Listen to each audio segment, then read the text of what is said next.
director on Channel 1 and UHF with the go poll for terminal count and launch. Capsule. Go.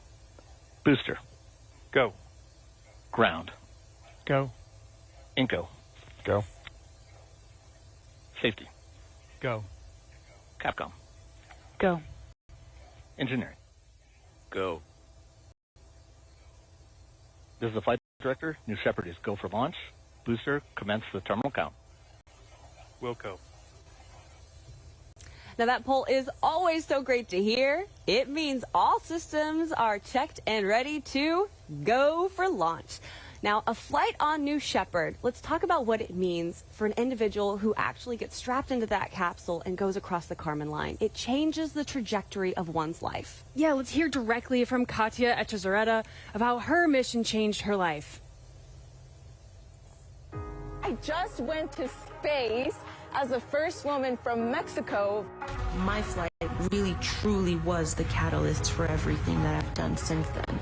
Since my flight, one of the most important things for me was developing a nonprofit called Fundación Espacial. We aim to develop and create space-related training, educational opportunities for students who are studying in Mexico. I have met with 2 Mexican presidents. We've been able to work on the development of a plan for aerospace in Mexico moving forward. I truly think that the work that we are doing is changing a country. You think you understand what it's like to live a day until you leave this planet, until you see the blackness of space or the blue of our atmosphere, and that's like being born again.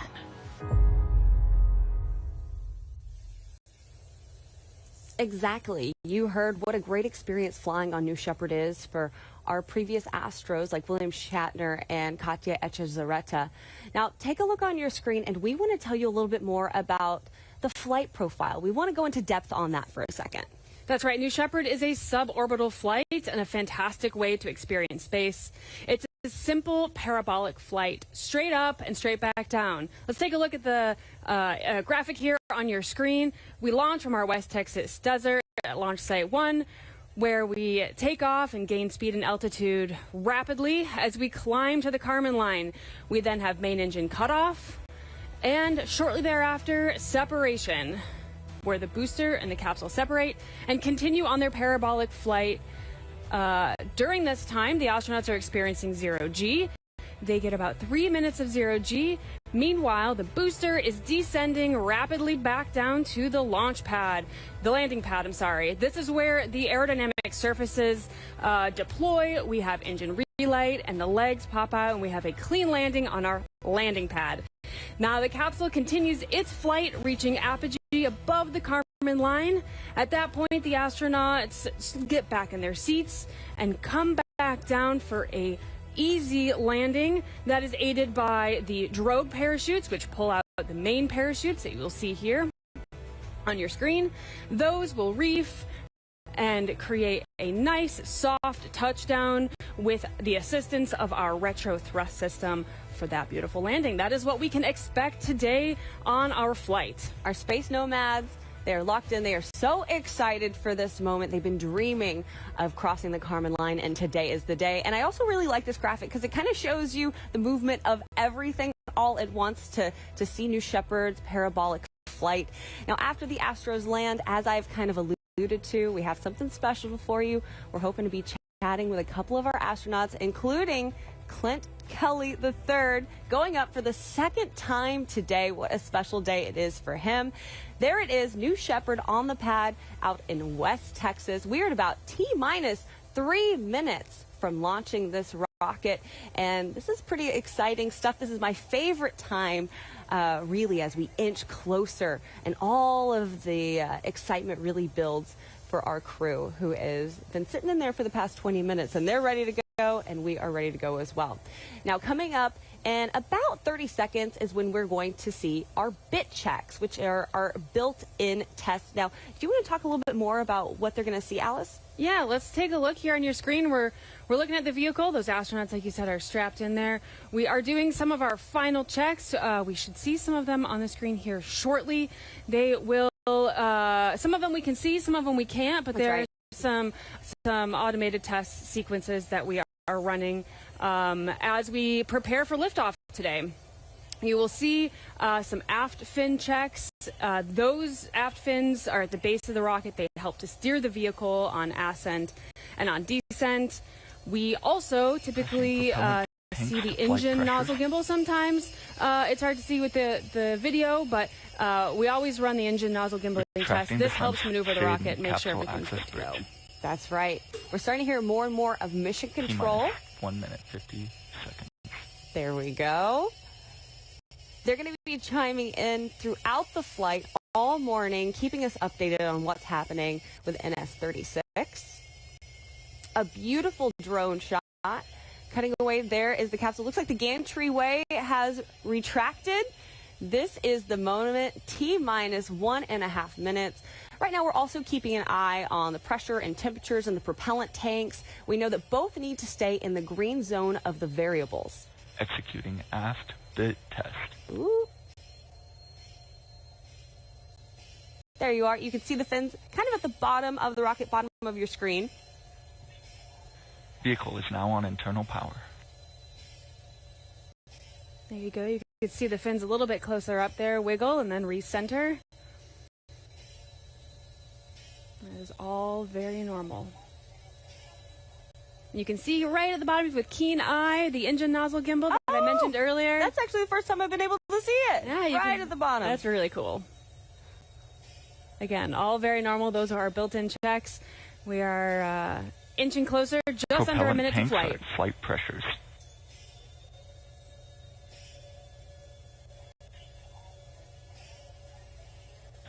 Switched on onboard helium. Thrust termination system is armed. All right, at T-minus under 30 seconds, it is time to hand this off to mission control and launch this rocket. Godspeed, Space Nomads.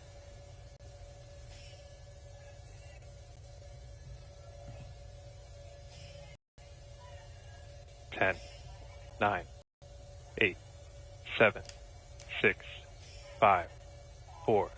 Command engine start. 2, 1.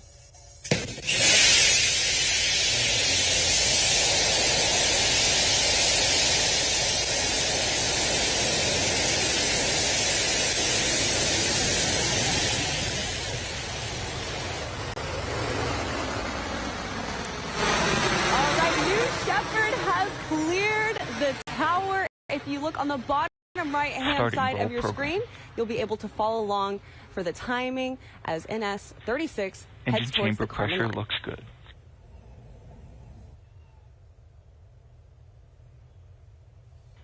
10,000 feet and climbing.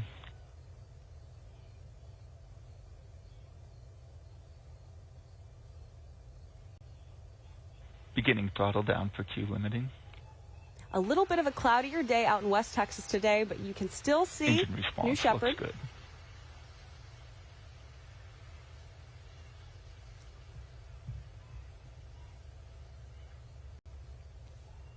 Max Q, maximum dynamic pressure. On your screen there, you can see the telemetry on the left-hand side bar. You can follow the flight trajectory today. At the bottom, you can watch the speed and the altitude climb. Engine back up to full throttle. That BE3 all the way at full throttle. Chamber pressure looking good.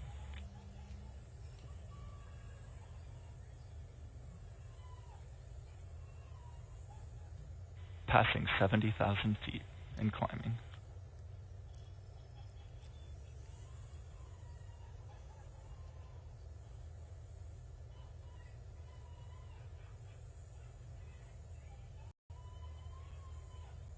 Now, as you see on your screen, if it does go black and white, we're using infrared imaging to see through the clouds. But right there, that is a shot from the booster looking back down on West Texas. Max ascent Gs.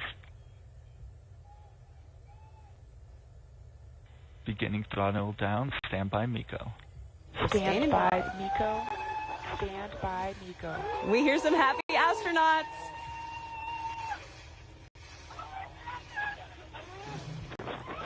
MECO confirmed. And MECO is confirmed. That is main engine cutoff. Standby separation. Standby separation.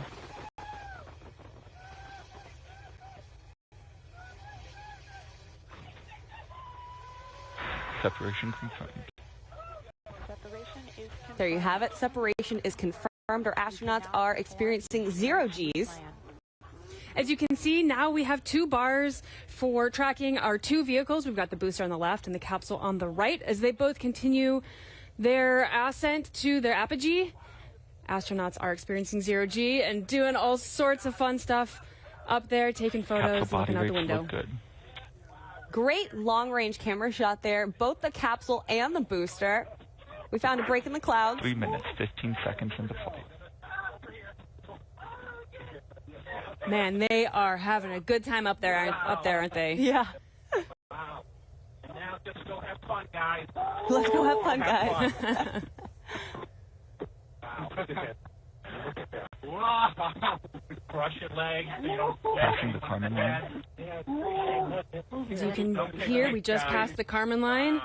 Wow. You just float there like nothing's there. Wow. Okay. Oh, I'm sorry. Oh, no problem. Wow, look at that. Look at that amazing. Looking out those big windows, amongst the biggest ever flown in space, larger than a 747 window. Got to get a couple of selfies in there. Capsule has reached apogee, 350,438 feet. Wow, you're staring down to the earth. Apogee is reached, which means they are making their way back down towards West Texas. The booster will land first, about 2 miles from the launch site on our landing pad. 4 minutes, 30 seconds into flight.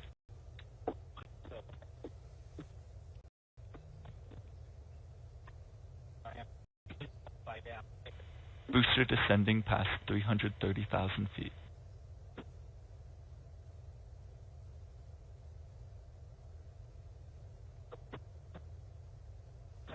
Now those astronauts are probably making their way slowly back to their seat to get strapped in. Warning. Capsule body rates nominal. Yep, we just heard their 1 minute warning. That's right. We're T+5 minutes into NS-36, our 15th human flight. We're hearing a little bit from inside the capsule. Our Astro soaking up every second. Astronauts returning to seats.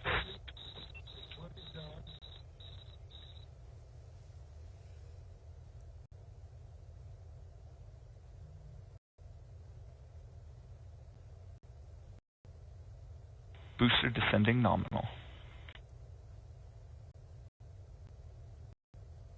Booster descending nominal means everything is looking good. Capsule reached atmospheric pierce point. Now as the capsule re-enters the atmosphere, those astronauts are strapped in and being pushed into their seat with increasing Gs, which I'm Confirmed. sure is an Booster exciting forward and moment deploy. as they come back down to Earth. Sounds like we have deployed our aerodynamic control surfaces on the booster, which help guide and steer it back to the landing pad autonomously.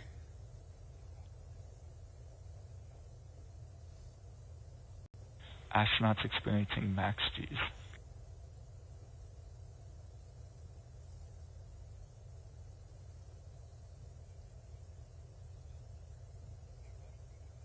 We are 6.5 minutes into NS-36. You're looking at a camera from New Shepard's booster back down to West Texas as it makes its way to the landing pad. A little bit of cloud cover today out in West Texas. Booster drag brakes deployed. Just about to hit 10,000 feet. Approaching engine restart.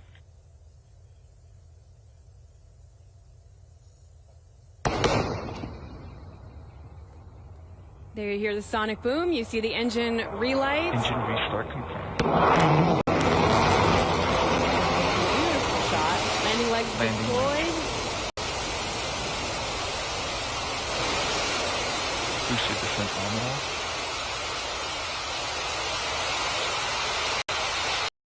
Booster touchdown. And we have booster touchdown. Great Welcome shot. home, New Shepard booster. Starting booster auto-safing. Always a sight to see. Never gets old. Always an incredible moment here. Landing that booster perfectly on our landing pad. Getting ready to auto-safe it. And shortly take it back to the barn. For our viewers who might be new here, what does auto-safing mean? Oh, it just means that we're making sure that the vehicle is ready for people to get close to it and make sure that it's ready to go back to the barn and complete its maintenance before the next flight. That's true. We do have a tradition here where we like to take a picture with the booster. The team does after our flight. We have reacquired a picture of the capsule. There it is. Going through some clouds. Yeah, that's going to make for a fun experience for astronauts. Deployment confirmed. Drogues confirmed. The drogues pull out the main parachutes.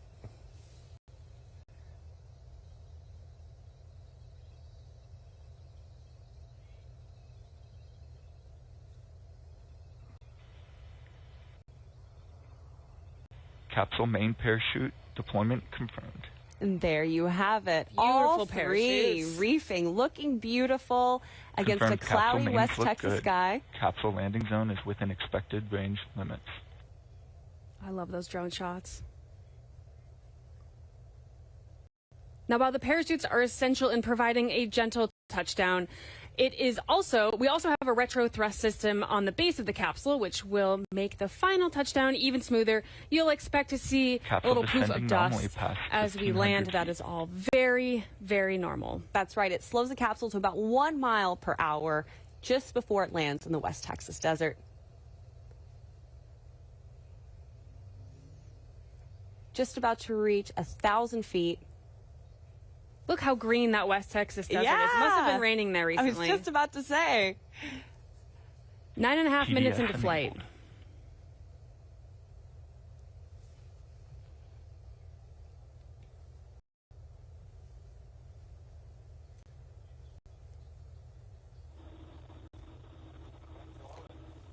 Wow. That looks like a new cover photo to me. Gosh, beautiful. So pretty. What a day to fly, too.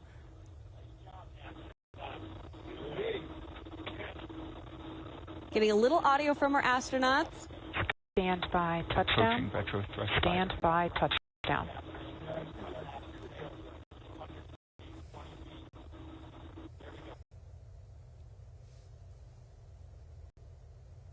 Capsule touchdown. And we have touchdown. Welcome back, Space Nomad. Auto-safing start. Welcome home, NS-36. Always incredible to see a great, easy touchdown for our New Shepard crew capsule. Now, our capsule recovery team is currently en route to meet the astronauts in the capsule. They're going to safe the capsule and get ready to open that hatch. Now, safing the capsule essentially means they're making sure everything is good to go, that the parachutes are safe and no one's going to trip over anything, making sure everything is electrically grounded and so forth. So things to do with the capsule, and CM7 will arrive shortly as well to check on everyone inside the vehicle. And on top of all that, we get to hear from the astronauts themselves here in just a little while, so stick around. This is not the end of the show. Not at all. Now, some of the individuals that you will see on the ground helping our crew egress from the capsule, as you mentioned, Alice, are our CM7s, aka crew member 7s. Yeah, let's break that down. So the crew that flies to space and back, as we just saw, is a crew of 6. And CM7, or crew member 7, acts as a pair of virtual crew members who are right there with the astronauts from the moment they arrive in Texas through the entire 2 days of flight training, all the way until the moment they enter and exit the crew capsule. Now, for this flight, our CM7s are Sarah Knights and Laura Stiles. The CM7s are embedded in the mission, and then they're first to greet the crew once they return to Earth. So let's take a look at these impressive individuals, our crew member 7s. Command engine start. 2. Crew member 7 is a very unique role at Blue Origin. And traveling to space is an incredibly life-changing experience. Oh my goodness. You want somebody who's guiding you through it that doesn't just understand the technical side of the rocket and the launch operation, but also has the soft skills